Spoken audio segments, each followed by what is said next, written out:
علی بھی کوشچن ہے، الحمدللہ رجب المرجب 1441 ہجری کا آخری اشرا سٹارٹ ہو چکا ہے۔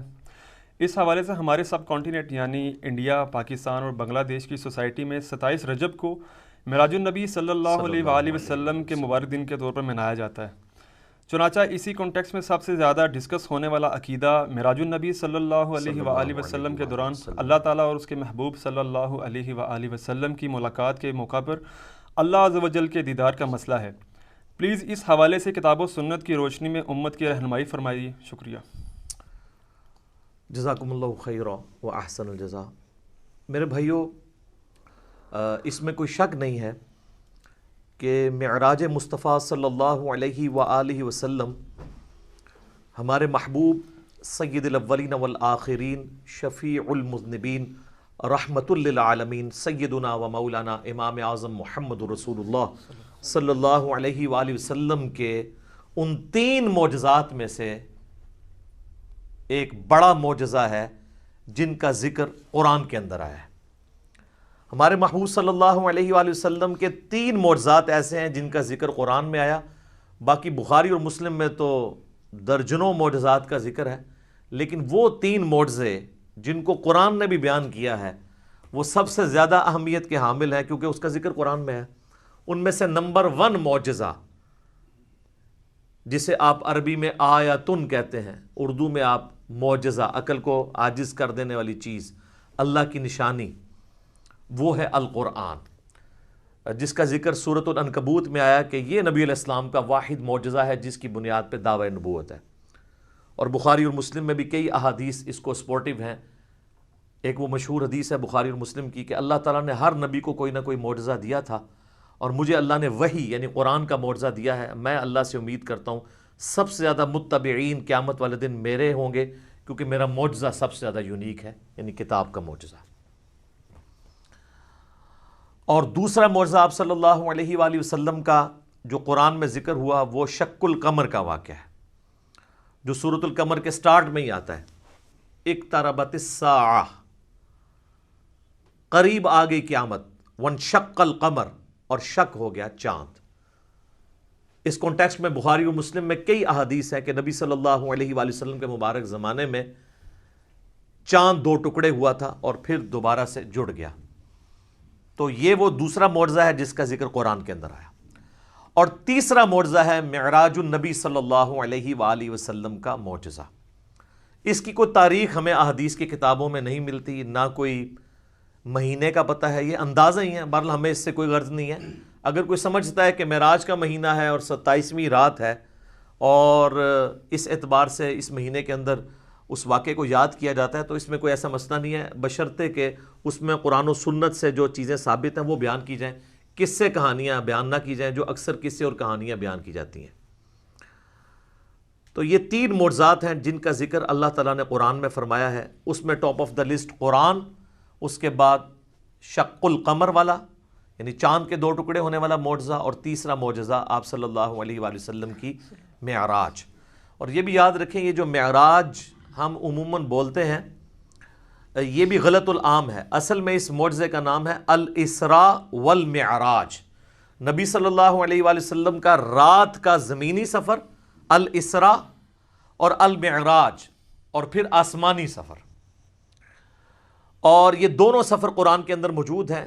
جو زمینی سفر ہے الاسراء، وہ پارہ نمبر 15 ہمارا سٹارٹ اسی سے ہوتا ہے، سورہ بنی اسرائیل جو سورت نمبر 17 ہے اس کے آغاز میں ہی آتا ہے، اعوذ باللہ من الشیطان الرجیم، بسم اللہ الرحمن الرحیم، سبحان الذی اسری بعبدہ لیلا من المسجد الحرام الی المسجد الاقصی۔ پاک ہے وہ ذات جو اپنے بندے کو لے گئی راتوں رات مسجد حرام سے مسجد اقصی، ایک دور کی مسجد تک، جس کے ارد گرد برکتیں رکھی ہیں تاکہ ہم اپنے اس بندے خاص کو اپنی قدرت کی نشانیاں دکھائیں۔ الاسراء رات کا سفر، بیت اللہ سے لے کر مسجد ایلیا، یروشلم، بیت المقدس، یہ تینوں نام ایک ہی مسجد کے لیے، اور بعد میں وہاں پہ مسجد بھی بن گئی، حضرت عمر کے دور میں اس کا نام پھر مسجد اقصی رکھا گیا۔ قرآن جب نازل ہوا تھا وہاں اقصی لغت کے معنوں میں آیا تھا ایک دور کی مسجد، مسجد اقصی بعد میں بنائی گئی ہے، پہلے وہ بیت المقدس یا ایلیا یا یروشلم کہلاتا تھا۔ تو یہ ہے الاسرا، اور پھر وہاں سے آپ صلی اللہ علیہ وآلہ وسلم کو ایک براق پہ سوار کر کے آسمانوں کا سفر کروایا گیا 7ویں آسمان تک، اور پھر سدرۃ المنتہا، اس کا نام ہی ہے سدرۃ المنتہا، جہاں پہ مخلوق کی انتہا ہو جاتی ہے، وہاں تک، اسے ہم کہتے ہیں المعراج، یعنی اونچائی کا سفر آپ صلی اللہ علیہ وآلہ وسلم کا۔ اور اس کا ذکر جو ہے وہ سورۃ النجم، سورت نمبر 53 میں آیا ہے، جس میں وہ مشہور آیت بھی آتی ہے فَكَانَ قَابَ قَوْسَيْنِ أَوْ أَدْنَىٰ، جس کے اوپر انشاءاللہ میں ڈسکشن بھی کر دوں گا۔ یہ یاد رکھیے گا میرے بھائیو، الاسراء والمعراج یہ پیورلی آپ صلی اللہ علیہ وآلہ وسلم کا جسمانی پلس روحانی سفر ہے، یہ کوئی خواب کا واقعہ نہیں ہے، کوئی روحانی ایکسپیرینس نہیں ہے۔ اگر یہ خواب کا واقعہ ہوتا تو کفار مکہ کو بھی ماننے میں آر نہ ہوتی، خواب میں تو بہت کچھ انسان دیکھ لیتا ہے، تو یہ جسمانی پلس روحانی ایکسپیرینس ہے۔ اور اس کے ساتھ یہ بھی یاد رکھنا ہے کہ اس کا موڈ برزخی ہے، یعنی اس کو اس دن کوئی دیکھ کے آبزرو نہیں کر سکتا تھا، الا یہ کہ اللہ نے کوئی ایک خاص منظر کسی کو دکھا دیا وہ الگ بات، ورنہ یروشلم میں آلموسٹ 1,00,000 کے قریب انبیاء جمع ہوئے، صحیح مسلم میں آتا ہے، یہاں تک کہ آپ صلی اللہ علیہ وآلہ وسلم نے فرمایا کہ مجھے جبرائیل علیہ السلام نے تمام نبیوں کا امام بھی وہاں پر بنایا۔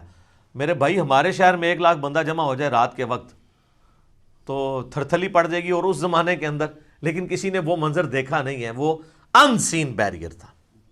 اور بیسیکلی یہ اس لیے کروایا گیا، جو سورہ آل عمران میں آیا تھا نا کہ اللہ تعالیٰ نے انبیاء کی ارواح سے عہد لیا تھا کہ اگر میں تمہیں حکمت دوں، نبوت دوں، اور پھر میرا کوئی پیغمبر تم میں آ جائے تو تم نے اس پیغمبر کی تصدیق کرنی ہے، جس طرح کہ یحییٰ علیہ السلام نے حضرت عیسیٰ علیہ السلام کی۔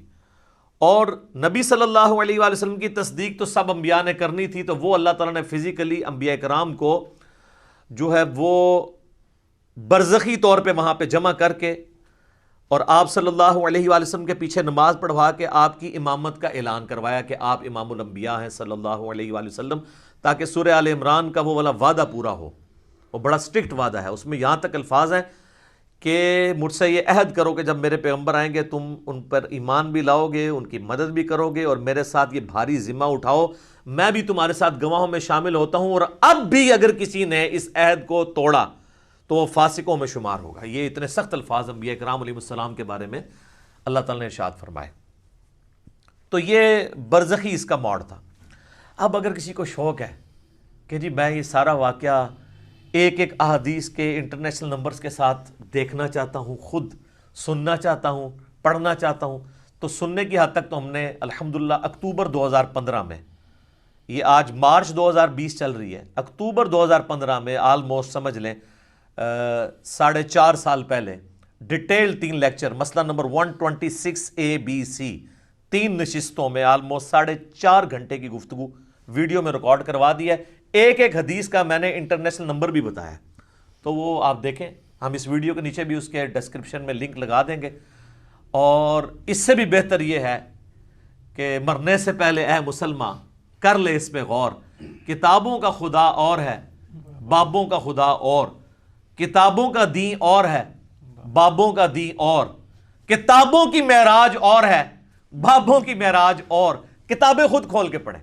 وہ میں آپ کو حوالہ دے دیتا ہوں، صحیح بخاری میں انٹرنیشنل نمبر ہے 3887، ڈیٹیلڈ حدیث ہے پوری واقعہ معراج کی، جس میں الاسراء زمینی سفر بھی ہے، آسمانی سفر، ہر آسمان پہ کس کس پیغمبر سے ملاقات ہوئی، 5 نمازیں دی گئیں، یہ ساری کی ساری 50 سے 5 ہوئی، حضرت موسیٰ علیہ السلام کے ساتھ ملاقاتیں ہوئی، یہ پوری صحیح بخاری میں انٹرنیشنل نمبر ہے 3887، اور سر صحیح مسلم 37 احادیث کنزیکٹیو ہیں، شروع میں پہلی جلد کے اندر انٹرنیشنل نمبر کے مطابق 411 سے لے کر 447، 411 سے 447 صرف واقعہ معراج کے اوپر ہے، الاسراء والمعراج۔ اچھا وہاں پہ بھی آپ کو ہیڈنگ مل جائے گی، الاسراء والمعراج، رات کا سفر اور آسمانوں کا سفر۔ اور مشکات میں اگر آپ نے پڑھنا ہے تو تیسری جلد میں آپ کو 5862 سے 5867 تک مسلسل 6 احادیث اس حوالے سے مل جائیں گی جو واقعہ معراج سے ریلیٹڈ ہے، لیکن ظاہر ہے کہ کچھ سکپ بھی ہوئی ہیں، تو وہ آپ صحیح مسلم کا وہ چیپٹر پڑھ لیں 411 سے 447 تک۔ اچھا، یہ جو میں نے دعویٰ کیا نا کہ یہ جسمانی پلس روحانی سفر ہے، یہ کوئی خواب کا معاملہ نہیں ہے، اگرچہ خواب میں بھی آپ علیہ السلام کو معراج ہوئی، وہ الگ سے ہے۔ کچھ ضعیف روایتیں بھی ہیں سیدہ عائشہ کی طرف منسوب، حضرت معاویہ کی طرف منسوب، کہ وہ لوگ کہتے تھے کہ نبی علیہ السلام کو خواب میں معراج کروائی گی، لیکن وہ اصول محدثین پہ جعلی روایتیں ہیں۔ صحیح بخاری کے اندر اوپر تلے 3 طرق سکیٹرڈ فارم میں، اوپر تلے تو نہیں ہے، 3 طرق آئے ہیں۔ انٹرنیشنل نمبر کے مطابق 6613 4716 3888، جس میں ابن عباس کا قول ہے، سورہ بنی اسرائیل کی آیت نمبر 60 میں آتا ہے نا کہ ہم نے نبی صلی اللہ علیہ وآلہ وسلم کو جو منظر دکھایا تھا۔ اب وہاں پہ جو رؤیا کا لفظ استعمال ہوا ہے نا، وہ کہتے ہیں خواب کے لیے استعمال ہوتا ہے، حالانکہ عربی میں رؤیا آنکھوں سے دیکھنے والے منظر کے لیے بھی یہ لفظ استعمال ہوتا ہے۔ بال ابن عباس کا قول امام بخاری اسی آیت کو ہیڈنگ بنا کے لے کے آئے ہیں، سورہ بنی اسرائیل آیت نمبر 60 کے، اور ابن عباس کہا کرتے تھے کہ نبی صلی اللہ علیہ وآلہ وسلم کو جو یہ منظر دکھایا گیا جو کافروں کے لیے فتنہ بن گیا، قرآن کی آیت ہے۔ فتنہ کیوں بنا؟ میرے بھائی اگر خواب کا منظر ہوتا تو خواب کیوں کافروں کے لیے فتنہ بنتا؟ وہ تو مان لیتے ہیں کہ خواب میں تو کچھ بھی ہو سکتا ہے، فتنہ بنے اس لیے کہ وہ فزیکل کلیم تھا۔ تو ابن عباس کا قول ہے صحیح بخاری میں کہ یہ منظر جو دکھایا گیا یہ نبی صلی اللہ علیہ وآلہ وسلم نے اپنی جسم کی آنکھوں سے دیکھا تھا، دل کی آنکھوں سے نہیں۔ دل کی آنکھوں سے مراد ہوتا ہے خواب میں، اور جسم کی آنکھوں سے مراد فزیکلی یہ دیکھنا ہے۔ میرے بھائیو، الاسراء والمعراج میں آپ صلی اللہ علیہ وآلہ وسلم کو کئی ایک مناظر دکھائے گئے، جو سورہ بنی اسرائیل کی آیت نمبر 7 جو آیت نمبر سٹارٹ میں 1 ہے، سورت نمبر 17، لِنُرِيَهُ مِنْ آیاتنا، تاکہ ہم اپنے بندے کو اپنی نشانیوں میں سے نشانیاں دکھائیں۔ وہ نشانیاں کون سی تھیں؟ ان پہ میں بولوں تو میرے بھائی تقریباً 3-4 گھنٹے اور لگ جائیں گے۔ میں آپ کو موٹی موٹی باتیں بتا دیتا ہوں جو بخاری اور مسلم میں آئی ہیں کہ آپ علیہ السلام کو کیا کچھ دکھایا گیا۔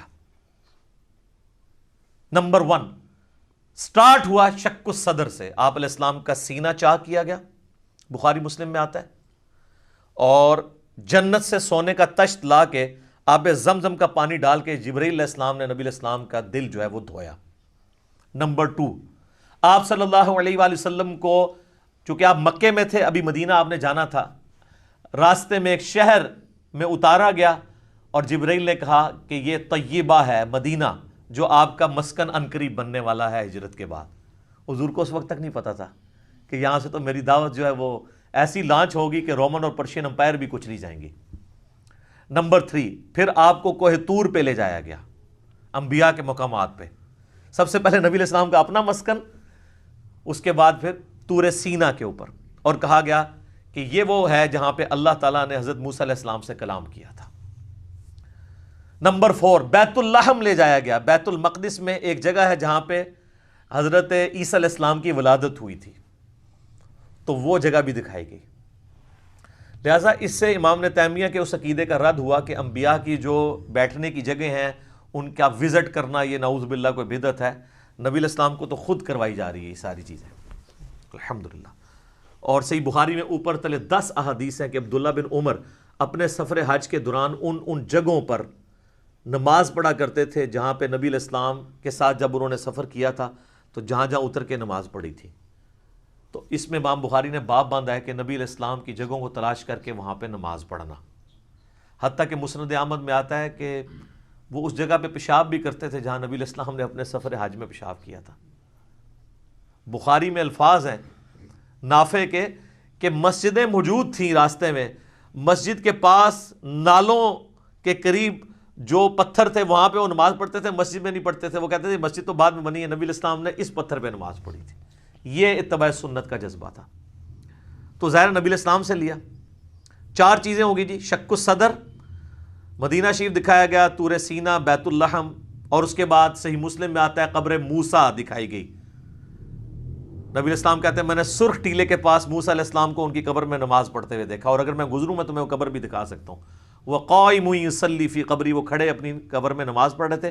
لیکن یہ معاملہ ہے برزخی، حیات انبیاء کے اوپر یہ ثبوت ہے لیکن برزخی معاملہ۔ اس کے بعد آپ صلی اللہ علیہ وآلہ وسلم کو بیت المقدس میں انبیاء کی امامت کروائی گئی، 1,00,000 کے قریب پیغمبروں کو جمع کیا گیا، اور جبرائیل علیہ السلام نے کہا کہ آپ ان کی امامت کروائیں. یہ صحیح مسلم میں آتا ہے.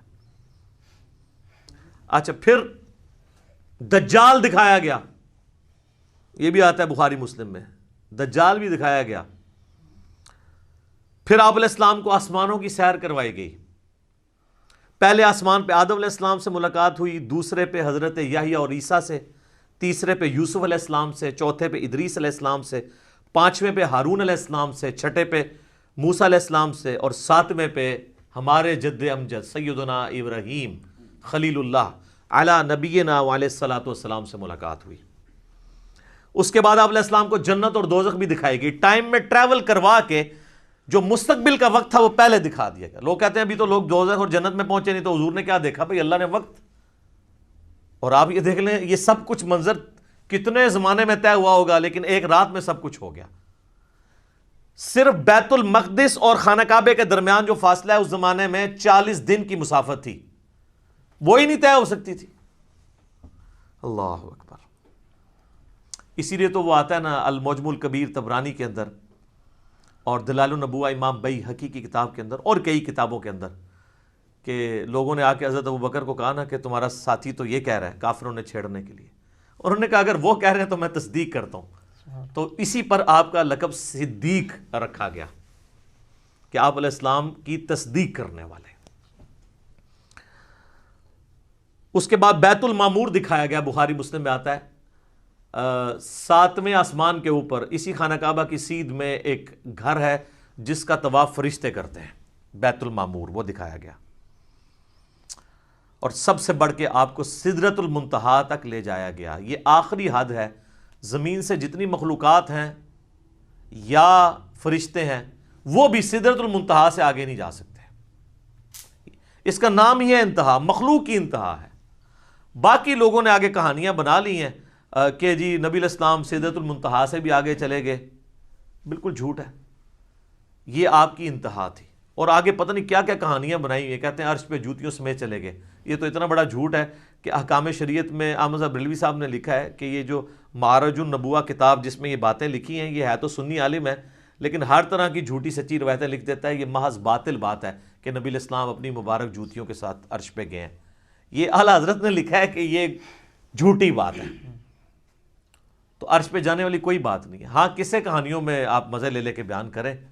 اور جب ہم پوچھتے ہیں کہاں لکھا ہے، وہ کہتے ہیں سعدی شیرازی کے شعر نہیں آپ نے پڑھے، مولانا روم کے شعر نہیں پڑھے. ہم کہتے ہیں میرے بھائی ہم تو آپ کو چیخ چیخ کے یہی تو کہہ رہے ہیں کیا کہ مرنے سے پہلے ہے مسلمان، کر لے اس پہ غور. کتابوں کا خدا اور ہے، بابوں کا خدا اور. کتاب میں سے کوئی نکالے نا بات جہاں پہ لکھا ہو. پھر ڈاکٹر صاحب تو آپ کو پتا ہے طاہر القادری صاحب تو وہ کہتے ہیں کہ وہ دروازہ کھولا حضور نے حضور کے لیے، پھر کہا کہ آپ اندر آ جائیں، حریم ناز میں آ جا. وہ پتہ نہیں کیا عشق مشوقی کا انہوں نے ایک، اور بلکہ وہ بغل گیر پتہ نہیں کیا کچھ انہوں نے کیا ہے.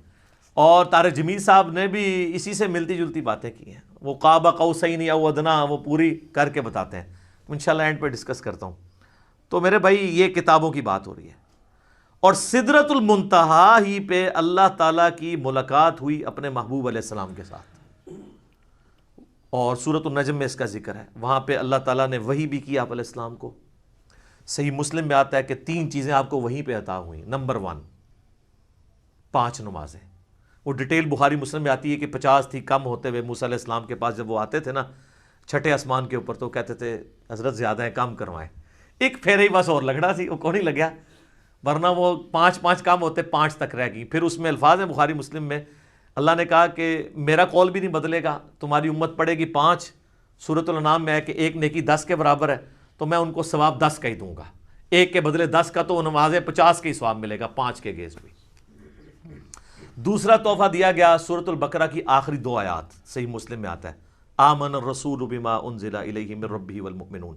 سر یہ 2 آیات وہ ہیں جو اس دنیا میں نازل نہیں ہوئی ہیں، آسمانوں پہ نازل ہوئی ہیں. آسمان سے آسمانوں پہ ہی نبی علیہ السلام کے مبارک سینے پہ. اور صحیح مسلم میں آتا ہے کہ تیسری چیز جو آپ کو دی گئی کہ آپ کا جو کوئی امتی شرک نہیں کرے گا نا میں اسے معاف کر دوں گا. تو اس کو تو سپورٹو پھر قرآن میں بھی آیت ہے انہ من یشرک باللہ فقد حرم اللہ علیہ الجنہ وَمَأْوَاهُ النَّارُ وَمَا لِلظَّالِمِينَ مِنْ انصار. بے شک جو کوئی اللہ کے ساتھ شرک کرے گا اللہ اس گناہ کو کبھی معاف نہیں کرے گا. اس پہ جنت حرام ہے، اس کا ٹھکانہ دوزخ ہے، اور وہاں اس کا کوئی مددگار نہیں ہوگا. حتیٰ کہ بخاری مسلم کی حدیث ہے کہ اللہ نے ہر نبی کو کوئی نہ کوئی دعا دی تھی، اس نے اس دنیا میں ہی دعا کر لی. حضرت نوح نے دعا کی، اس کی وجہ سے ان کی قوم ہلاک ہوگی. میں نے اپنی دعا چھپا کے رکھی ہے قیامت کے دن کے لیے. میں اس دعا سے اپنی امتیوں کے لیے شفاعت کی دعا کروں گا، اور میری دعا سے ہر میرے امتی کو نفع پہنچے گا سوائے اس شخص کے جس نے دنیا میں اللہ کے ساتھ شرک کیا ہوا. شرک is the most sensitive issue in the sight of اللہ. اللہ اکبر. تو یہ 3 گفٹ آپ علیہ السلام کو ملے: 5 نمازیں، سورۃ البقرہ کی آخری 2 آیات، اور جو شرک نہیں کرے گا اس کی مغفرت. یہ ساری تفصیلات آپ مسئلہ نمبر 126 ABC کے اندر دیکھ سکتے ہیں 4.5 گھنٹے میں اس کو سکپ کرتا ہوں. الاسراء والمعراج میں جو معراج والا پورشن ہے اس میں سب سے زیادہ کنٹروورشل چیز جو آپ نے سوال میں بھی کی وہ ہے نبی علیہ السلام نے کیا شب معراج اللہ تعالیٰ کو دیکھا تھا یا نہیں. اب اس کا جواب ہاں یا نہ میں دینا تو بہت بڑی آزمائش ہے مسلمانوں کے لیے. جب تک کہ آپ پورا مقدمہ ان کو نہیں سمجھاتے، تو آپ اس پورے مقدمے کو سمجھیں گے تو آپ کے لیے معاملہ آسان ہو جائے گا. اس کی وجہ یہ ہے کہ یہاں پہ فرقہ واریت کا دین ہے، جس کو میں بابوں کا دین کہتا ہوں. اور آپ سے بار بار کہتا ہوں کہ مرنے سے پہلے اے مسلمان کر لے اس پہ غور. کتابوں کا خدا اور ہے، بابوں کا خدا اور. اچھا کہتے ہیں نہیں آپ کتابوں کا دین کہہ لیا کریں، بابوں کا خدا تو سب کا ایک ہے. میرے بھائی اس کے اندر قیامت مضمر ہے. دین کس لیے ہوتا ہے؟ اللہ کی شناخت کے لیے. جب آپ کے بابوں نے اس اللہ کی شناخت ہی میں نہیں کروائی ہے جو پیغمبروں کے ذریعے اللہ نے کروائی تھی، تو ہم رونا روئیں گے نا کہ آپ کس اللہ کی بات کرتے رہے ہو. تو اصل چیز قیامت زور اس شعر میں تبھی ہے کہ کتابوں کا خدا اور ہے، بابوں کا خدا اور. دیکھ لیں ہلچل مچی اس کی وجہ سے ہے. اگر میں کہتا کتابوں کا دین اور ہے بابوں کا دین اور، تو کسی کو کچھ نہیں تھا ہونا. یہ اندر جو ہلچل مچتی ہے نا، وہ کہتے ہیں یار ہم پتہ نہیں کس خدا کو مان رہے ہیں، کتابوں والے خدا کو کسی اور کو نہ مان رہی ہوئی ہے. تو یہ تو میں نے ڈیٹیکٹ کیا تھا قرآن سے. کتابوں کا خدا حضرت آدم علیہ السلام کو جب اللہ نے دنیا پہ اتارا، سورۃ البقرہ آیت نمبر 38، تو اللہ تعالیٰ نے ہماری ماں اور باپ کو یہی کہا تھا قُلْ اهْبِطُوا مِنْهَا جَمِيعًا، اے آدم اور اس کی بیوی اور میری ان دونوں بندوں کی قیامت تک ہونے والی اولاد اتر جاؤ زمین میں. اب فَإِمَّا يَأْتِيَنَّكُم مِّنِّي هُدًى، یاد رکھنا اب جب کبھی بھی کوئی ہدایت کی کتاب تمہارے پاس آئے گی، انتظار کرنا کتابوں کا، بابوں کا نہیں، کتابوں کا جو پیغمبروں کے ذریعے آئیں گے. فَإِمَّا يَأْتِيَنَّكُم مِّنِّي هُدًى فَمَن تَبِعَ هُدَايَ فَلَا خَوْفٌ عَلَيْهِمْ وَلَا هُمْ يَحْزَنُونَ. جو ان کتابوں کی اس ہدایت کی پیروی کرے گا اس کو نہ کوئی خوف ہوگا نہ کوئی غم. وَالَّذِينَ كَفَرُوا وَكَذَّبُوا بِآيَاتِنَا اولئک اصحاب النار ہم فیہا خالدون. جو کوئی ہماری آیات کو جھٹلا دے گا، کفر کرے گا، اس کو جھٹلائے گا، تو وہ ہوں گے اہل جہنم، رہیں گے اس میں ہمیشہ ہمیشہ. اللہم اجرنا من النار. آمین. اللہم من احییتہ منا فاحیہ علی الاسلام ومن توفیتہ منا فتوفہ علی الایمان. آمین. تو اس لیے ہم کہتے ہیں کتابوں کا دین، بابوں کا نہیں. تو اس مقدمے کو سمجھنے کے لیے آپ پہلے بنیادی بات سمجھ لیں، ایک بنیادی عقیدہ، جو عقیدہ پوری امت کا ہے سوائے ان لوگوں کے جو اپنے نفس کے غلام بنے ہوئے ہیں. وہ کون ہے وہ میں آپ کو بتا دوں گا. پوری امت کا یہ عقیدہ ہے کہ مرنے سے پہلے اس روئے ارض پہ اللہ تعالیٰ کا دیدار کسی انسان کو، کسی جن کو، کسی فرشتے کو یا کسی بھی مخلوق کو ہونا محال ہے، امپاسبل ہے. یہ مقدور نہیں ہے، محال ہے. اس کے ثبوت میں سورۃ الانعام کی آیت نمبر ہے 103، لا تدرکہ الابصار، نگاہیں اس کا احاطہ نہیں کر سکتی، وہ نگاہوں کا احاطہ کر لیتا ہے. حتیٰ کہ اس آیت میں اہل تشیع اتنا غلو کرتے ہیں کہ وہ یہ کہتے ہیں کہ قیامت میں اور جنت میں بھی اللہ کا دیدار نہیں ہوگا. وہ بھی غلو کر رہے ہیں. اور دوسری طرف ان کی حالت یہ ہے کہ وہ کہتے ہیں کہ مولا علی علیہ السلام اس وقت تک سجدے سے سر نہیں اٹھاتے تھے جب تک اللہ کو دیکھ نہ لیں. تو ہم کہتے ہیں یار آپ کوئی ایک بات کرو, کسی بات کے اوپر ٹکو. اور پھر بعض غلو کرنے والے وہ کہتے ہیں شب معراج بھی جو مولا علی کا پنجہ دیکھا تھا. خیر اب اہل علم ان کو خود ہی رد کر رہے ہیں, وہ کہہ رہے ہیں یہ نصیحتیاں ہیں, ہمارا ان سے کوئی تعلق نہیں ہے, اہل تشیع کا یہ جو ہے مکتب نہیں ہے, مکتب اہل بیت یہ نہیں ہے. تو یہ سورۃ الانعام کی آیت نمبر 103 اس پر گواہ ہے. اور اس سے بھی بڑھ کر پریکٹیکل ایکسپیرینس سورۃ الاعراف کی آیت نمبر 143, جب موسیٰ علیہ السلام نے کوہ طور پہ ملاقات کے دوران کہا اے اللہ میری خواہش ہے میں تجھے دیکھوں. اتنی دفعہ باتیں سن سن کے اگلا سٹیپ بھی بندہ طے کرتا ہے نا. تو اللہ نے کیا فرمایا تھا, لن ترانی, ہرگز نہیں دیکھ سکتا تو مجھے, بلکہ تو پہاڑ کی طرف دیکھ, اگر یہ پہاڑ اپنی جگہ پہ قائم رہا تو سمجھنا تو مجھے دیکھ سکتا ہے. تو قرآن کے الفاظ ہیں پہاڑ پہ اللہ نے صرف تجلی کی تو وہ ریزہ ریزہ ہو گیا, اور موسیٰ علیہ السلام انڈائریکٹ وہ تجلی دیکھنے سے بے ہوش ہو کے گر پڑے. اور اس کے بعد ان کا اللہ میں تیرے طرف رجوع لاتا ہوں, اب دوبارہ میں یہ بات نہیں کروں گا. تو اگر موسیٰ علیہ السلام کو زیارت نہیں ہو سکتی اللہ تعالیٰ کی اس دنیا میں, تو موسیٰ علیہ السلام سے بڑھ کے تو کوئی بھی نہیں ہو سکتا. تو اب اگر موسیٰ علیہ السلام کے سوا کوئی شخص یہ دعویٰ کرے کہ اس نے اللہ کو دیکھا ہے, تو پھر ہم اسے غلام احمد قادیانی کا بھائی کہیں گے نا, جس طرح اس نے جھوٹا دعوے نبوت کیا. یہ کم از کم اسے کہنا چاہیے کہ تو جھوٹ بولتا ہے, یا تو پھر یہ کلیم کرتا ہے کہ تو مسلمان ہو کے موسیٰ علیہ السلام سے بڑا مرتبہ رکھتا ہے. حالانکہ موسیٰ علیہ السلام تو اولو العزم پیغمبروں میں سے ہے, جو سورہ شورا کے اندر آیا ہے. 5 اولو العزم پیغمبر ہیں. نمبر 1 ہمارے محبوب علیہ السلام, اس کے بعد حضرت ابراہیم علیہ السلام, پھر نوح علیہ السلام, موسیٰ علیہ السلام اور عیسیٰ علیہ السلام. تو اولو العزم پیغمبروں سے بھی آگے بڑھ گئے. تو پھر ہم یہی کہیں گے نا. سورۃ الحجر کی آیت نمبر 99 آخری آیت میں بھی آیا ہے, وَاعْبُدْ رَبَّكَ حَتَّى يَأْتِيَكَ الْيَقِينُ, اپنے رب کی عبادت کرتے جاؤ یہاں تک کہ تمہیں یقین نصیب ہو جائے, تمہیں موت آ جائے. تمام نے اس یقین کا ترجمہ موت کیا ہے. مرنے سے پہلے یقین نہیں آ سکتا, کیونکہ یقین اس وقت آتا ہے جب آپ فزیکلی دیکھ لیں. تو یہی تو آپ کو انعام ہے, ان الذین یخشون ربہم بالغیب لہم مغفرۃ واجر کبیر. جو بغیر دیکھے اپنے رب سے ڈرتے ہیں ان کے لیے ہے مغفرت اور بہت بڑا اجر. اور صحیح مسلم میں انٹرنیشنل نمبر کے مطابق 7356 نمبر حدیث ہے دجال کے کانٹیکسٹ میں. نبی علیہ السلام فرماتے ہیں کہ یہ دجال آئے گا تو اس کے ماتھے پہ کافر لکھا ہوگا, لیکن وہ کاف فا را یا کاف الف فا را لکھا ہوگا ایبریویشنز میں. تو لوگ جو اہل ایمان ہیں نبی علیہ السلام کہتے ہیں وہ پڑھ لیں گے کہ یہ کافر لکھا ہے, تو ان کو پتہ چلے گا دجال ہے. دوسرے لوگ نہیں پڑھ پائیں گے, چاہے مومنین میں بھی منافقین ہوئے. اور وہ ہو سکتا ہے کاف سے کشف پڑھ لیں, الف سے الہام پڑھ لیں, فا سے فیض پڑھ لیں, اور را سے روحانیت پڑھ لیں. کہ جی یہ تو بہت بڑے بزرگ ہیں. اچھا, اس حدیث میں 7356 میں آتا ہے کہ نبی علیہ السلام نے فرمایا کہ وہ خدائی کا دعویٰ کرے گا دجال, یاد رکھو تم میں سے کوئی شخص اپنے رب عز و جل کو نہیں دیکھ سکتا یہاں تک کہ اسے موت آ جائے. یہ الفاظ ہیں. کیا مطلب؟ کہ مرنے سے پہلے کوئی اللہ کو نہیں دیکھ سکتا, مرنے کے بعد دیکھیں گے انشاءاللہ. انشاءاللہ. تو مرنے سے پہلے آپ نہیں دیکھ سکتے. تو آپ بھی مرنے سے پہلے ہے مسلمان, کر لے اس پہ غور. کتابوں کا خدا اور ہے, بابوں کا خدا اور. اب آپ سوچ رہے ہوں گے بابوں نے کیا کام ڈالا ہوا ہے, تو اے ہوں آگے جے کام کی پایا جی انہوں نے, اے دے تسی کتابوں نے خدا دی تعریف سن لی.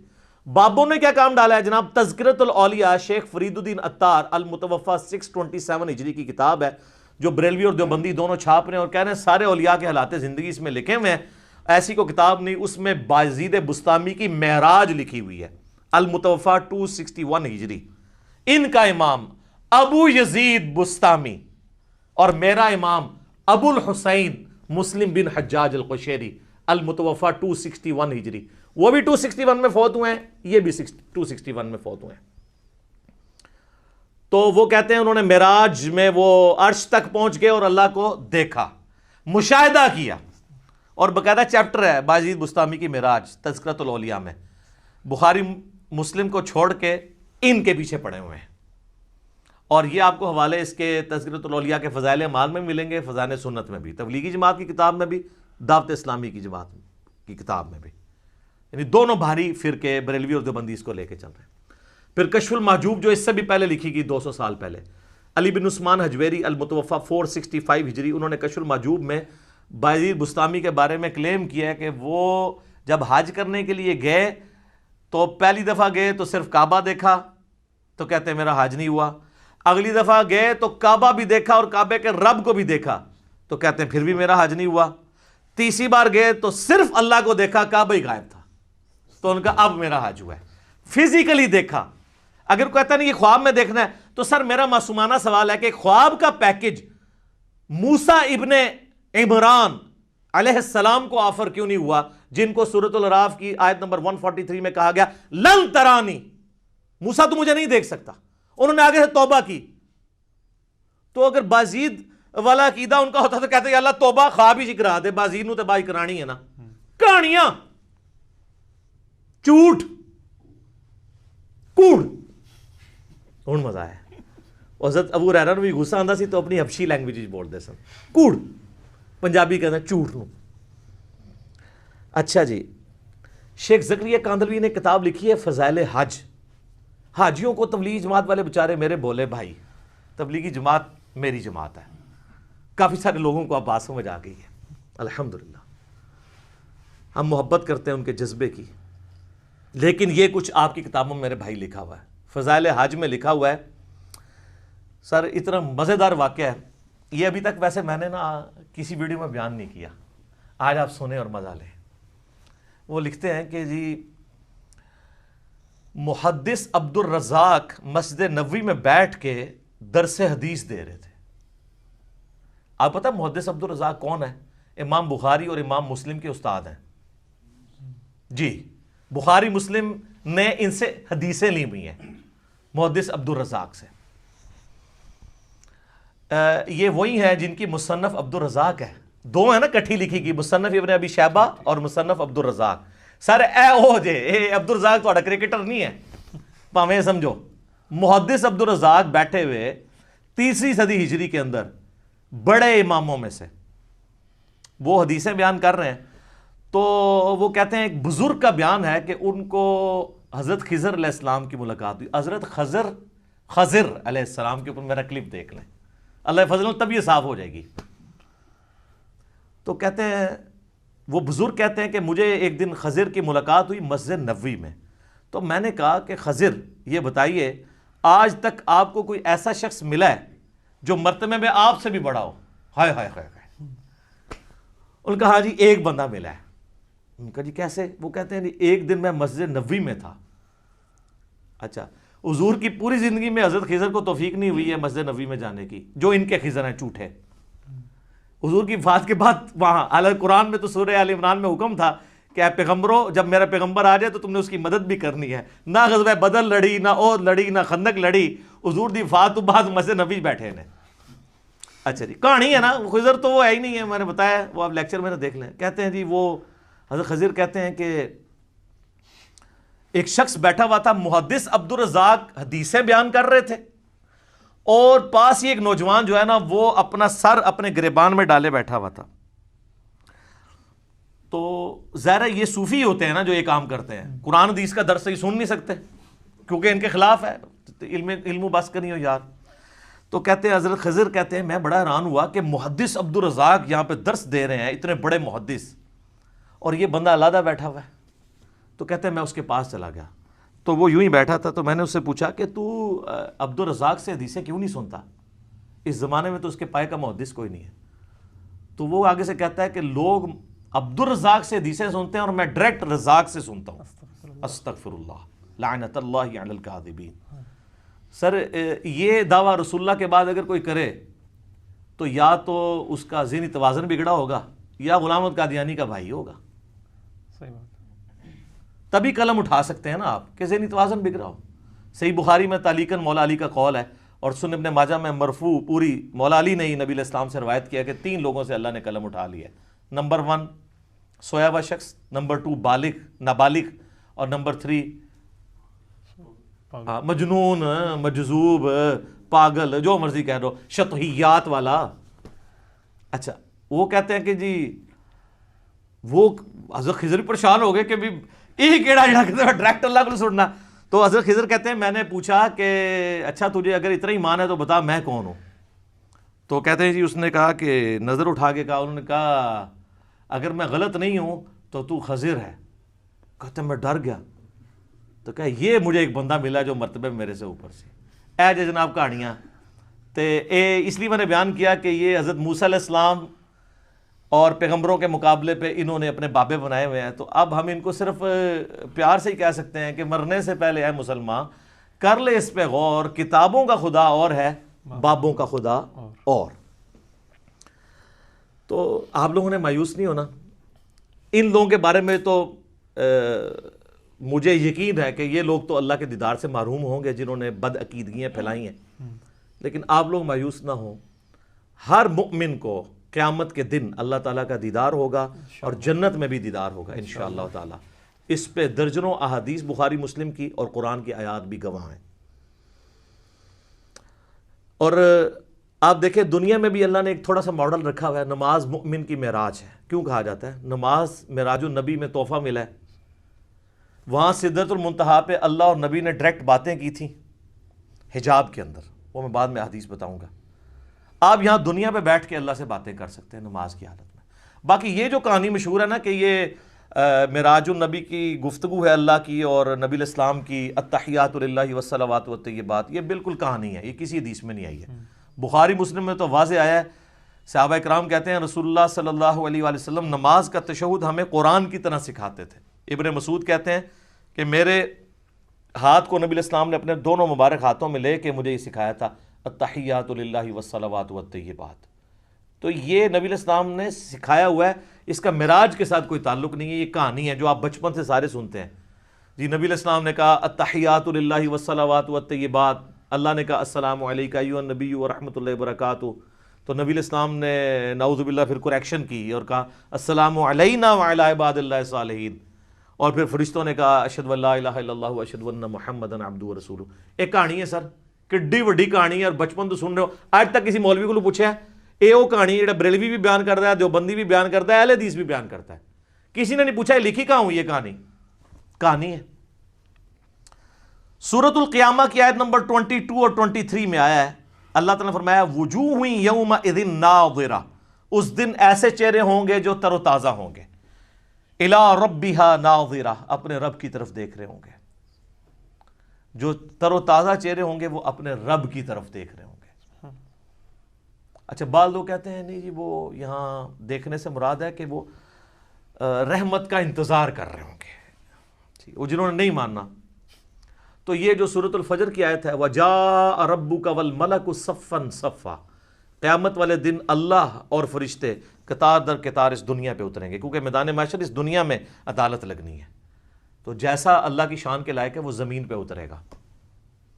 اور پھر اس کا کلائمیکس ہے سورۃ المطففین آیت نمبر 15 کَلَّا إِنَّهُمْ عَنْ رَبِّهِمْ يَوْمَئِذٍ لَمَحْجُوبُونَ. اللہ تعالیٰ کافروں کے بارے میں فرماتا ہے کہ ضرور بالضرور اللہ کے جو منکر ہیں وہ اپنے رب کے دیدار سے اوٹ میں کر دیے جائیں گے قیامت والے دن.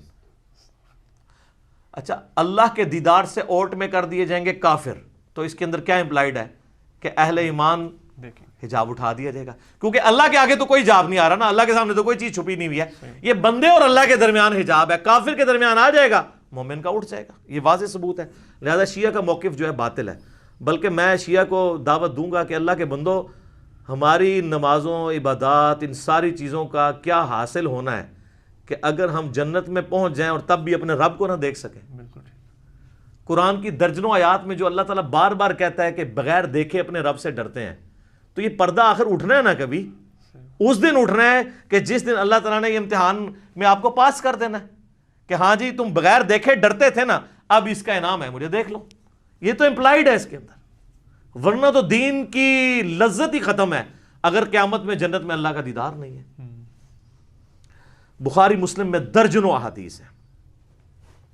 اسی کانٹیکسٹ میں جو سورۃ القیامہ کی آیت نمبر 22 ہے وجوہ یومئذ ناظرہ الی ربہا ناظرہ، اس آیت کے کانٹیکسٹ میں بخاری مسلم دونوں میں حدیث ہے. صحابہ کرام نے پوچھا یا رسول اللہ کیا ہم اپنے رب کو دیکھیں گے قیامت والے دن؟ آپ نے فرمایا تم ضرور اپنے رب کو دیکھو گے. 14ویں رات کا چاند جب چھایا ہوتا ہے اور کوئی بادل نہ ہو تو تمہیں اس چاند کو دیکھنے میں کوئی تکلیف محسوس نہیں ہوتی. سورج کو دیکھنے میں تکلیف ہوتی ہے، چاند کو دیکھنے میں نہیں ہوتی۔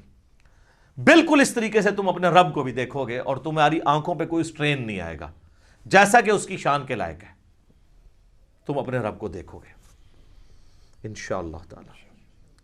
اور سر صحیح مسلم میں ایک بڑی رکت انگیز حدیث ہے، نبی علیہ السلام فرماتے ہیں جنتی جب جنت میں پہنچ جائیں گے نا تو اللہ تعالیٰ جنتیوں سے کہے گا کہ ہاں جی کوئی اور نعمت چاہیے، تو جنتی کہیں گے یا اللہ اس سے بڑی کیا نعمت ہے کہ تو نے ہمیں ہمیشہ کے دوزخ کے عذاب سے بچا لیا، ہمارے چہرے تر و تازہ کر دیے، ہمارا منہ مانگا انعام ہمیں دیا، ہمیشہ کی زندگی ہمیں دے دی، اس سے بڑی بھی ابھی کوئی نعمت باقی ہے؟ تو پھر اللہ تعالیٰ ان کو سرپرائز دیتے ہوئے اپنا اور بندوں کے درمیان حجاب اٹھائے گا اور لوگ اپنے رب کی زیارت کریں گے، اور جب وہ رب کو دیکھ لیں گے نا تو ان کو دنیا کی اور جنت کی ہر نعمت بھول جائے گی، وہ کہیں گے اصل نعمت تو یہ ہے، یہ اللہ نے سرپرائز میں رکھی ہوئی ہے جنت کے اندر۔ یہ صحیح مسلم میں حدیث ہے۔ پھر نبی علیہ السلام نے کہا کہ چاہو تو قرآن پڑھ کے دیکھ لو، سورہ یونس کی آیت نمبر 26 آپ نے تلاوت کی، للذین احسنوا الحسنى وزیادہ، جو لوگ نیکوکار ہیں اللہ تعالیٰ ان کے لیے بہتر اجر رکھے گا اور کچھ بڑھ کے بھی دے گا۔ وہ کہتے ہیں کہ بڑھ کے جو دے گا وہ یہ ہے سب سے بڑھ کے اللہ کا دیدار انشاءاللہ تعالی۔ اور پھر صحیح مسلم کی وہی حدیث جو دجال والی میں نے بیان کی 7356 کہ تم میں سے کوئی اپنے رب عز و جل کو نہیں دیکھ سکتا یہاں تک کہ وہ مر نہ جائے، تو مرنے کے بعد انشاءاللہ تعالی اللہ کا دیدار ہوگا۔ اور مرنے سے پہلے ہے مسلمان کر لے اس پہ غور، کتابوں کا خدا اور ہے بابوں کا خدا اور یقین کر جب تو یہ غور کرے گا نا تو تیرے اندر سے آواز نکلے گی کیا کہ نہ میں وابی، نہ میں بابی، نہ میں سو کالڈ وابی تے نہ میں بابیاں دا دفاع کرنے والا بابی، میں ہوں مسلم علمی کتابی انشاءاللہ تعالی۔ البتہ میرے بھائیوں اس کائنات میں ایک ہستی ایسی ہے جسے اللہ تعالیٰ نے اس دنیا میں خواب کی حالت میں اپنا دیدار عطا کیا، اور اس اعتبار سے باقی ساری مخلوقات پہ فوقیت دی، اور وہ ہمارے محبوب سید الاولین والآخرین شفیع المذنبین رحمت للعالمین سیدنا و مولانا امام اعظم محمد رسول اللہ صلی اللہ علیہ وآلہ وسلم کی مبارک ذات ہے۔ اور یہ تو نبی الاسلام کے بارے میں خواب میں زیارت والا معاملہ، یہ تو میں حدیث آپ کو بعد میں بیان کرتا ہوں۔ آپ کے بابوں نے یہ دعویٰ امام حنیفہ کے لیے بھی کیا، وہ کہتے ہیں 100 دفعہ خواب میں زیارت ہوئی ہے۔ امام بن حنبل کے بارے میں تو فضائل اعمال کے اندر لکھا ہے کہ خواب میں اللہ کو دیکھا اور پوچھا کہ اللہ جی میں آپ کا قرب چاہتا ہوں تو کس چیز سے حاصل کروں، تو اللہ نے فرمایا قرآن سے۔ تو اگے امام بن حنبل نے کہا کہ اللہ سمجھ کے کہ بغیر سمجھ کے، تو اللہ نے کہا کہ چاہے سمجھ کے چاہے بغیر سمجھ کے، کڈی کہانی خواب ایہی چیز لینی سی۔ تو سر اس پہ میری 100 نمبر مجلس دیکھ لیں، کتابوں کا خدا اور ہے بابوں کا خدا اور۔ میں آج اس کی انجینئرنگ نہیں کرتا، بل یہ فضائل اعمال کے اندر یہ لکھا ہوا ہے، فضائل ذکر والے چیپٹر کے اندر، کہ امام احمد بن حنبل نے بھی اللہ کو دیکھا ہے خواب میں۔ بالکل کہانی ہے، اگر یہ کوئی چیز ہوتی تو یہ پیکج موسیٰ علیہ السلام کو آفر ہوتا، جو سورۃ الاعراف کی آیت نمبر 143 میں کیٹاگوریکل ڈینائی آ گیا، لن ترانی، تو نہیں دیکھ سکتا، ٹھیک ہے، فزیکلی تو کوئی دیکھ سکتا، خواب میں بھی صرف نبی علیہ السلام کی خصوصیت ہے۔ اور وہ حدیث ہے میرے بھائیوں جامعہ ترمذی میں انٹرنیشنل نمبر کے مطابق 3235، یہ حدیث مسند امام احمد میں بھی ہے، مشکات المصابیح میں 748 نمبر ہے پہلی جلد کے اندر، اور یہاں خواب کا ذکر ہے۔ اور یاد رکھیے گا سورہ الصافات کی آیت نمبر 100 سے لے کے 103 تک آتا ہے نا کہ ابراہیم علیہ السلام کو اللہ نے خواب میں بیٹے کی قربانی کا حکم دیا تھا۔ انبیاء کے خواب وحی الہی ہوتے ہیں۔ بخاری مسلم میں کئی احادیث ہیں کہ نبوت کا 46واں حصہ خواب ہے، نبیوں کو جو خواب دکھایا جاتا ہے وہ ڈیفینیٹلی وحی الہی ہوتا ہے۔ باقی بخاری مسلم میں آتا ہے کہ نبیوں کے علاوہ جو ہے وہ اللہ کی طرف سے بھی ہو سکتا ہے، شیطان کی طرف سے بھی ہو سکتا ہے، نفس کی طرف سے بھی ہو سکتا ہے۔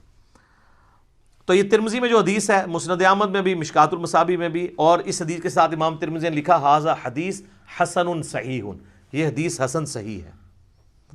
اور امام ترمذی نے ساتھ لکھا کہ میں نے اپنے استاد امام محمد بن اسماعیل بخاری، امام بخاری سے پوچھا تو انہوں نے بھی فرمایا کہ یہ حدیث صحیح ہے، اگرچہ بخاری میں نہیں ہے لیکن اس حدیث کو امام بخاری نے بھی صحیح کہا ہے، امام ترمذی نے بھی صحیح کہا، شیخ البانی نے بھی صحیح کہا، شیخ شعیب ارنوت نے بھی صحیح کہا، شیخ زبیر لیزئی نے بھی صحیح کہا رحمہم اللہ اجمعین۔ بڑی لمبی حدیث ہے، میں اکثر بیان کرتا ہوں، جس میں نے وہ دعا بھی آپ کو بار بار کہی ہے کہ یاد کرو، اللہم انی اسألک فعل الخیرات و ترک المنکرات۔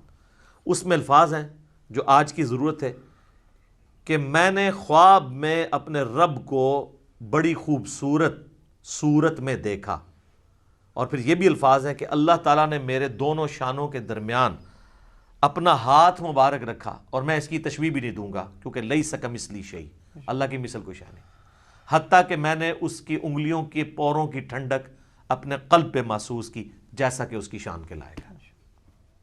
باقی لمبی حدیث ہے، لیکن اس میں سے یہ پورشن میں نے بیان کرنا تھا کہ خواب میں نبی علیہ السلام کو زیارت ہوئی ہے۔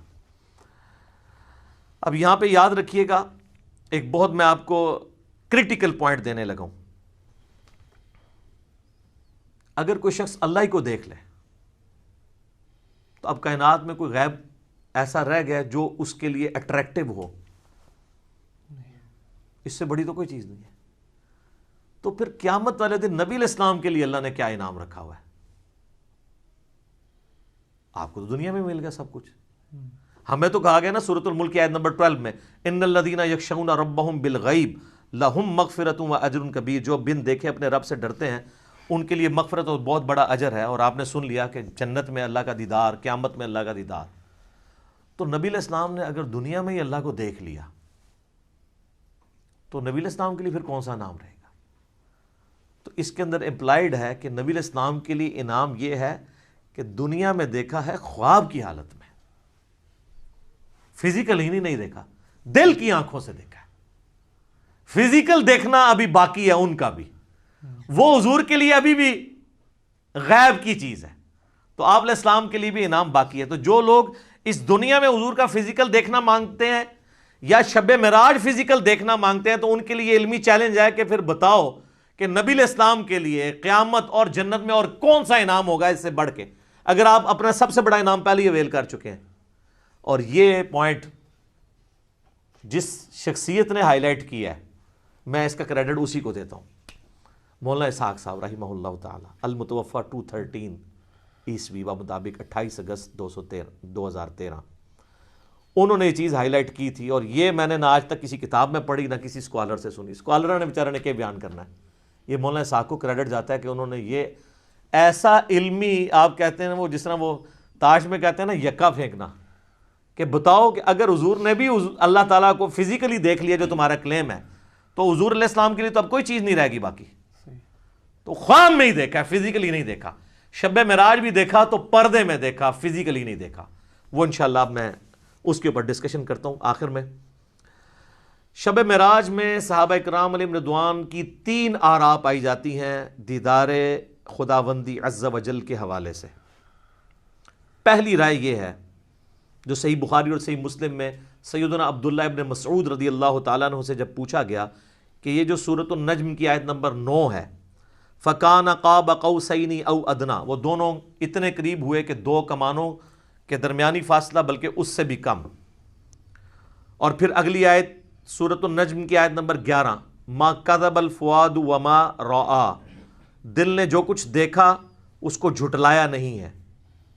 اور پھر سورۃ النجم کی ہی 18 نمبر آیت، لَقَدْ رَأَىٰ مِنْ آیَاتِ رَبِّهِ الْكُبْرَىٰ۔ ان 3 آیات کے بارے میں عبداللہ ابن مسعود سے جب پوچھا گیا تو بخاری مسلم کے الفاظ ہیں، انہوں نے کہا کہ یہاں تینوں جگہ پر مراد سیدنا جبرائیل علیہ السلام ہے، جن کو نبی علیہ السلام نے اپنی اصلی حالت میں دیکھا۔ ان کے 600 پر تھے اور سبز رنگ کا لباس انہوں نے پہنا ہوا تھا اور وہ افق پہ چھائے ہوئے تھے۔ اچھا، دوسری رائے ہے جو صحیح بخاری میں انس ابن مالک کی ہے، انٹرنیشنل نمبر کے مطابق 7517،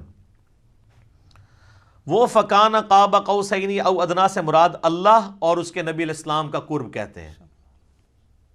لیکن اس حدیث میں ایک راوی ہیں شریک بن عبداللہ القاضی، ثقہ راوی ہیں، لیکن امام مسلم صحیح مسلم میں انٹرنیشنل نمبر کے مطابق 414 نمبر حدیث میں لکھتے ہیں کہ شریک بن عبداللہ جو ہے نا، یہ معراج کی حدیثیں بیان کرتے ہوئے الفاظ کو کم زیادہ کرتا ہے۔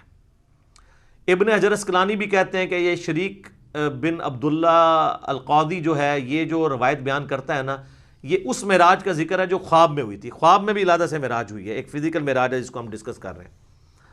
اور بعض کہتے ہیں کہ یہ اس کو وہم لگا ہے جو بخاری میں الفاظ ہیں انس بن مالک کے. یہ تمام طرح کی چیزیں یعنی ملتی ہیں.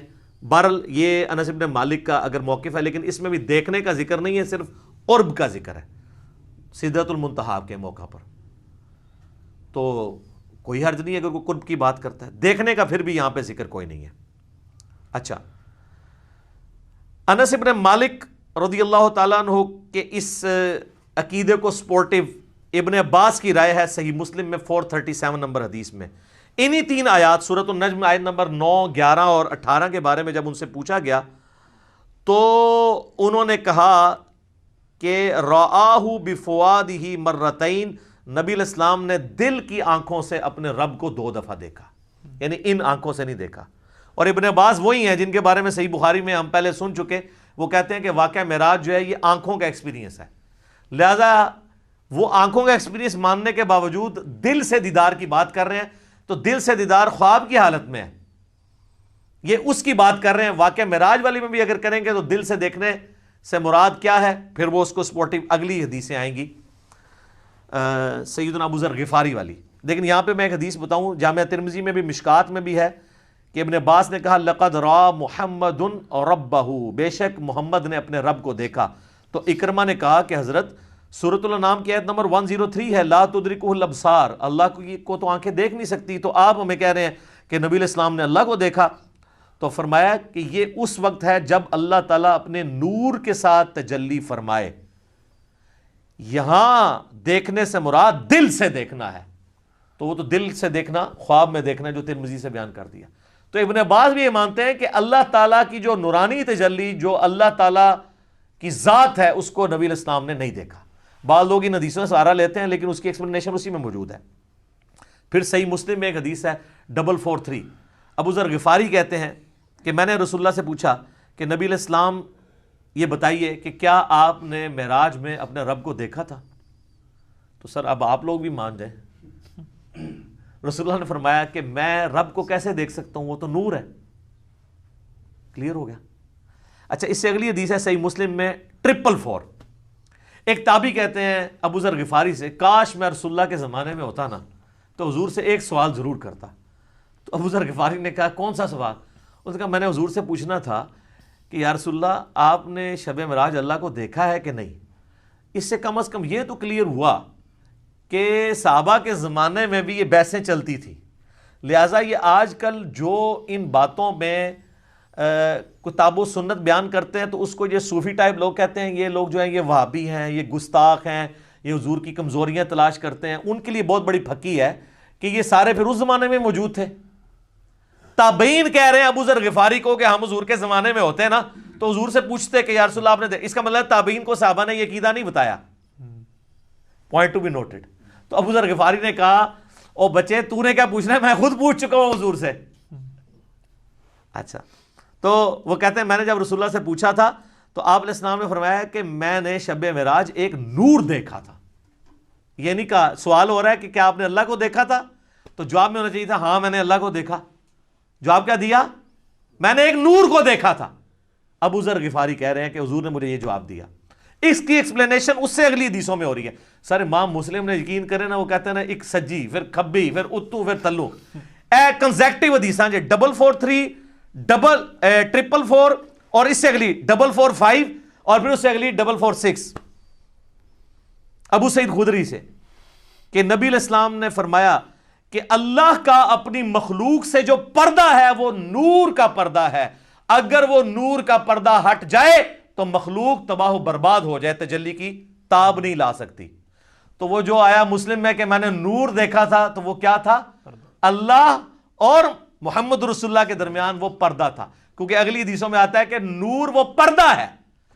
ورنہ تو کہتے ہیں میں نے اللہ کا نور دیکھا، کہا میں نے ایک نور دیکھا تھا. اور 443 میں کیا ہے کہ میں اسے کیسے دیکھ سکتا ہوں، وہ تو نور ہے. اس کا اپنا نور نہیں دیکھا، پردے والا نور دیکھا، وہ ہٹ جائے تو مخلوق تباہ و برباد ہو جائے. بالکل کلیئر کٹ ہے. اچھا، یہ تو ہوگی وہ والی دوسری والی رائے اور اس کی ایکسپلینیشن. اب اینڈ پہ میں آپ کو اپنی اماں کی رائے بتاتا ہوں جو آپ کو ہضم نہیں ہونی کبھی بھی. سر اماں نے جو کیا ہے نا اس امت کے ساتھ احسان اور صوفیوں کے ساتھ ان کے سارے عقیدوں کو پیسیفک اوشن میں پھینک دیا. بخاری اور مسلم دونوں میں حدیث ہے. اما عائشہ تو انس ابن مالک، ابن عباس، ابن مسعود، ابو ذر غفاری، ابو سعید خدری جو یہ حدیثیں بیان کر رہے ہیں ان سب کو پیچھے چھوڑ جاتی ہیں. یہ آیات میں تو صحابہ کی آراء ہے نا، اور اما خود کہہ رہی ہیں کہ ان آیتوں کے بارے میں وہ پہلی امتی ہوں جنہوں نے رسول اللہ سے ڈائریکٹ ان آیات کی تفسیر پوچھی ہوئی ہے. تو اب پیچھے کوئی چیز رہ جاتی ہے؟ نہیں. تو سر مرنے سے پہلے اے مسلمان کر لے اس پہ غور. کتابوں کا خدا اور ہے، بابوں کا خدا اور. تو سر یہ صحیح بخاری شریف انٹرنیشنل نمبر 4855، اور سر یہ صحیح مسلم شریف انٹرنیشنل نمبر 439 میں اما عائشہ کی ڈیٹیل حدیث ہے. اما عائشہ کے 5 عقیدے، میرا ایک کلپ پہلے کا چڑھا ہوا ہے، اس میں اما عائشہ نے جو عقائد بیان کی ہیں وہ متقاضی ہے کہ میں ورڈ بائی ورڈ وہ حدیث بیان کروں، اور اس کے بعد قلم ٹوٹ جاتا ہے. اس میں اس کو کنکلوڈ کرتا ہوں. صحیح مسلم میں 439 نمبر حدیث. سر یہ مسلم شریف ہے جو پڑھی ہوئی نہیں ہے، پڑھی ہوئی بھی ہے. اس میں 439 نمبر حدیث انٹرنیشنل نمبر کے مطابق ورڈ بائی ورڈ سنیں، اور میں تو پھر اپنے سٹائل میں بیان کروں گا، ٹھیک ہے، تاکہ آپ کو مزہ بھی آئے، آپ اس زمانے میں پہنچ جائیں. مسروق تابعی کہتے ہیں کہ میں تکیہ لگائے ہوئے سیدہ عائشہ کے پاس حجرے میں پردے میں بیٹھا ہوا تھا. اما عائشہ کی عادت تھی کہ وہ اندر ہوتی تھی تو باہر ایک مجلس لگی ہوئی ہوتی تھی، لوگ آگے سوال آپ سے کرتے تھے، ظاہر امت کی استاد ہیں. تو ایک دن، اچھا اما عائشہ کا بڑا پیار تھا اس مسروق تابعی کے ساتھ، اور یہ بھی اتنا لاڈلا تھا اس نے اپنی بیٹی کا نام بھی عائشہ رکھا ہوا تھا. یہ بڑا مشہور تابعی ہے، بخاری مسلم میں درجنوں احادیث ہیں ایسے. تو کہتے ہیں کہ ایک دن میں تکیہ لگائے بیٹھا تھا تو اماں نے اندر سے آواز دی اور کہا اے ابو عائشہ. یہ پیار سے بلایا، کنیت. یہ یعنی عرب میں جب کسی کو پیار سے بلانا ہوتا تھا اس کا نام نہیں لیا جاتا تھا، کنیت کے ساتھ بلایا. اے ابو عائشہ، جو بھی 3 باتوں میں سے کسی ایک کا بھی قائل ہوا اس نے اللہ پہ بہت بڑا جھوٹ باندھا. اب سر نبی کی بیوی، امت کی ماں، ایک اپنے سٹوڈنٹ کو دین سکھا رہی ہیں، پوچھنے پہ نہیں خود سے بتا رہی ہیں کہ میرے پاس بنیادی عقائد ہیں، تم لے لو. اب وہ مسروق تابعی کہتے ہیں میں تکیہ لگا کے بیٹھا ہوا تھا تو میں سیدھا ہو گیا کہ کون سی 3 باتیں ہیں جو اللہ کے اوپر کوئی باندھ دے تو وہ جھوٹا ہے، کہیں میرے اندر نہ پائی جاتی. آپ پہ تو فرق نہیں پڑتا، آپ کے آگے سے قرآن گزر جائے، بخاری گزر جائے، مسلم گزر جائے، کیوں؟ وہ آپ بابوں کے دین کے اوپر ہیں، ٹھیک ہے. تو اس لیے ہم آپ سے ریکویسٹ کرتے ہیں کہ مرنے سے پہلے اے مسلمان کر لے اس پہ غور. کتابوں کا خدا اور ہے، بابوں کا خدا اور جب تو غور کرے گا تیرے اندر سے آواز اٹھے گی، کیا کہ نہ میں وابی، نہ میں بابی، میں ہوں مسلم علمی کتابی. تو میں نے کہا کہ وہ 3 باتیں کون سی ہیں؟ انہوں نے کہا پہلی بات، جو کوئی یہ عقیدہ رکھتا ہے کہ محمد صلی اللہ علیہ وآلہ وسلم نے اپنے رب کو دیکھا تو اس نے اللہ پر بہت بڑا جھوٹ باندھا. لو جی سارے صوفی وڈے کے جے صوفی تے کہندے نسی ویکھیا ہے، بتایا نہیں بازید بستامی نے دعویٰ کیا ہے. ہوئے ہوئے ہوئے. مسروق کہتے ہیں میں تکیہ لگائے بیٹھا تھا، جیسے ہی میں نے یہ بات سنی میں اٹھ کے بیٹھ گیا. میں نے کہا اے اماں جان ذرا مجھے بھی کچھ عرض کرنے دیں اور اپنی بات میں جلدی نہ کریں، یعنی میں بھی کوئی اپنے دلائل سامنے رکھنا وا، تسی پہلے ہی چھکا مارے ہے، کیونکہ وہ ان کا خود بھی یہی ہو سکتا ہے عقیدہ ہو. کیا اللہ نے قرآن میں نہیں فرمایا وَلَقَدْ رَآهُ بِالْأُفُقِ الْمُبِينِ؟ وہی آیات سورۃ النجم کی آیت نمبر 9، 11 اور 18 تینوں مسروق نے پڑھی. وَلَقَدْ رَآهُ نَزْلَةً أُخْرَى، یہ تو واضح قرآن میں آیا ہے کہ دیکھا اس نے اس کو. اب قرآن میں یہ تو نہیں ہے کس نے کس کو. تو سیدہ عائشہ نے کہا اس امت میں سب سے پہلے میں نے ان آیتوں کو رسول اللہ سے پوچھا تھا. تو اب رسول اللہ سے پوچھنے کے بعد بھی اگر کسی نے نہیں یقین کرنا اور بابوں کے دین پہ چلنا اور کتابوں کے دین پہ نہیں چلنا، صحیح مسلم 439 نمبر حدیث پہ نہیں چلنا، اور صحیح بخاری انٹرنیشنل نمبر کے مطابق 4855 حدیث میں، مسلم میں چونکہ ڈیٹیل ہے میں وہ بیان کر رہا ہوں. اچھا جی سن لیں، آپ جو رسول اللہ کو مانتا ہے اس کے لیے میں بیان کر رہا ہوں، جو بابوں کو مانتا ہے اس کے لیے تو میں کچھ نہیں کر سکتا.